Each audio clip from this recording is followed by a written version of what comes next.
Now, Steve Austin writes a lot in his book about how you helped him starting off. Do you have any memories of Steve Austin's early days in wrestling? Yeah, man, I think Steve Austin was always going to be a star. Nobody could ever, I think, imagine what kind of star he was going to, how big a star he was going to be. But I do remember Steve being very ambitious. I remember Steve soaking everything in.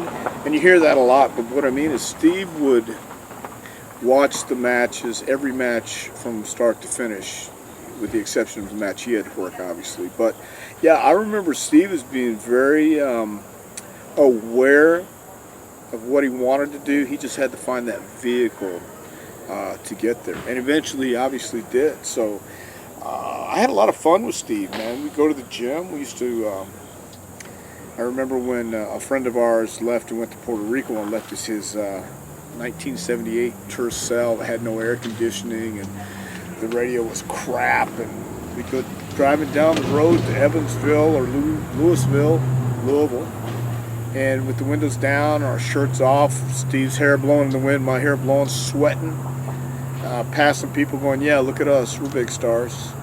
But yeah, man, Steve was a cool guy back then. He's even cooler now. He's one of those guys that the only thing that changed was his destiny and his superstardom. It never went to his head, even today, I think. Could you see the potential of him to be a superstar even in those days? I could see a lot of potential in Steve in those days because he was relentless. He was relentless in the gym. He was relentless in learning. We had a conversation one time going down the road, Steve and Brian Lee, and I don't know what started it, but it came out, we were talking about characters, and at that time he was stunning Steve Austin.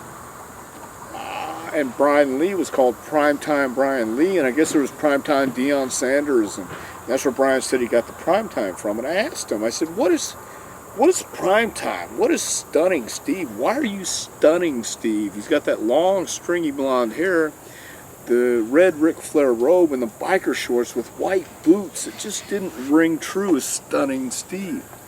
But he had potential. You saw it there. You couldn't help but see he looked great. He stayed in shape. He had a work ethic too, which was really, really undeniable. He wouldn't ask anybody for money. He wouldn't ask for any help per se on that part. He would. You hear the stories about him buying a bag of potatoes to last him a week. He really did that. Potatoes and rice. We were living at a real shithole called the Congress Inn in Nashville, Tennessee, which if you didn't have a crackhead or crack pipe or syringe, they gave you one when you checked in. You know what I mean? It's that kind of shithole. It's a real crap place, but when we saved money, it was like $50 a week, if that tells you anything. And that's where he lived because he was studying the game. He was a student of the game, and you couldn't help but see the potential. But I don't know that anybody back then would have said he's going to be the megastar he became.